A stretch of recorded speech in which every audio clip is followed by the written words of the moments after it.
मैं वहाँ से भागना चाह रहा था, मगर मेरा शरीर बिल्कुल जम चुका था। वो जो कोई भी था लगातार मुझे घूरे जा रहा था। उसकी लाल आँखें देखकर मेरे पसीने छूट रहे थे।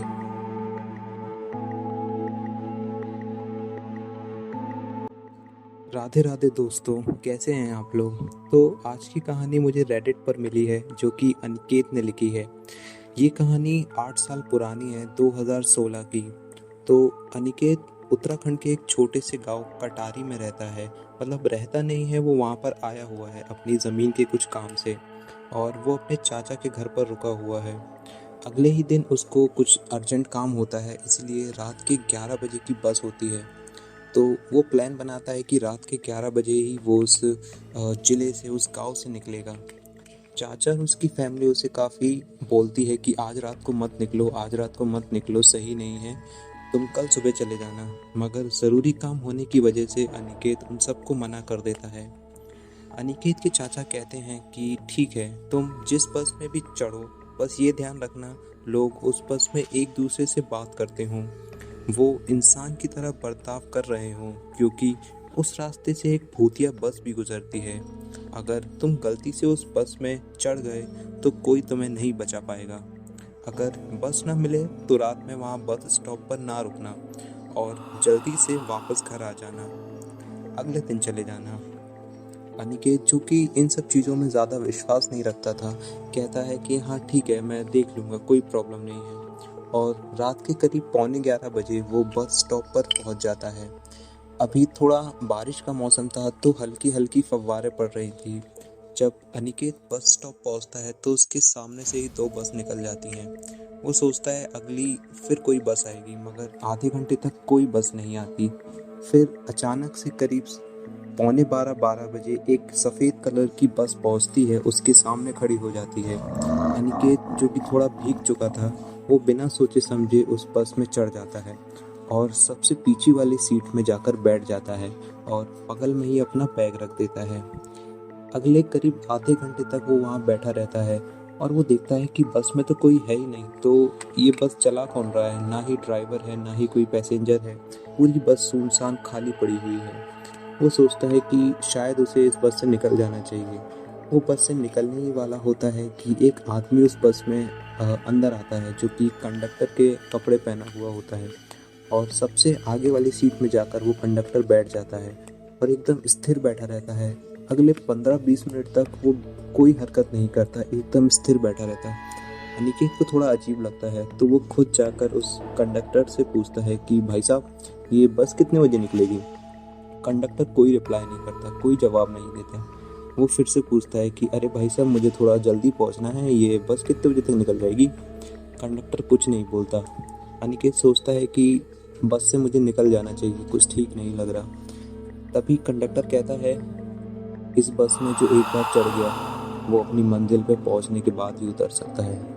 अनिकेत सोचता है कि मैं तो ये मन में सोचा था, इसे कैसे पता मैं क्या सोच रहा हूँ। वो मन बना लेता है कि अब वो बस से उतर जाएगा।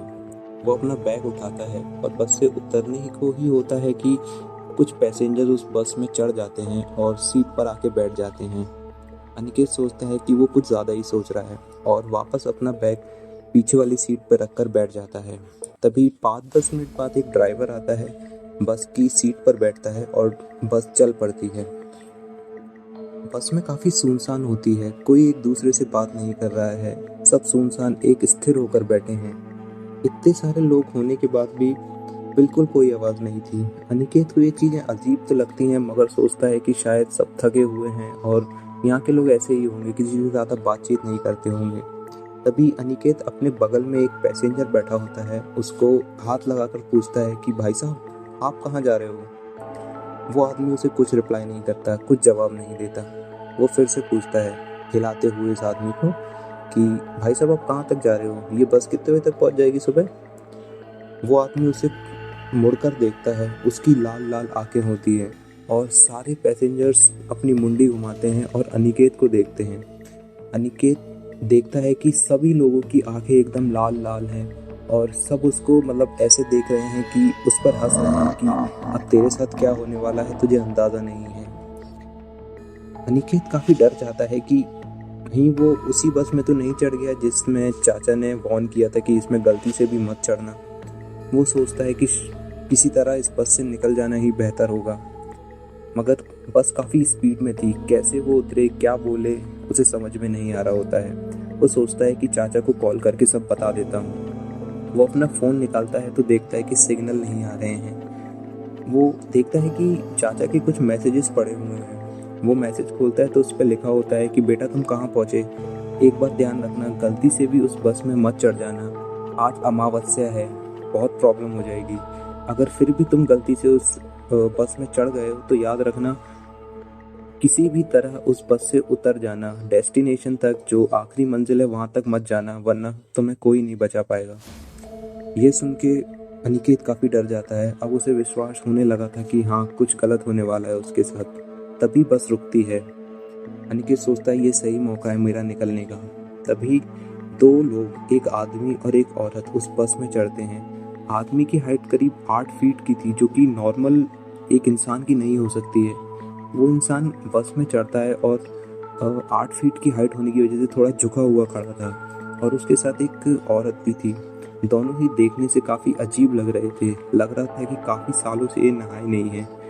वो आदमी, जो भी वो चढ़ा था 8 फुट का, वो हर एक पैसेंजर्स को सूंघ रहा है, उनको सूंघ रहा है, उनके फेस के करीब जाके उनको सूंघ रहा है। और अनिकेत सोचता है कि अगर इसे पता चल गया कि मैं एक आदमी हूँ और यहाँ चढ़ गया हूँ तो वो कुछ भी कर सकते हैं उसके साथ। और चाचा ने बताया था कि अगर तुम गलती से इस बस में चढ़ जाओ तो अपने आप को ऐसा दिखाना सामने वाले को कि तुम जिंदा इंसान नहीं हो, तुम मृत हो। तो वो अपनी सांस रोककर वहीं बैठ जाता है।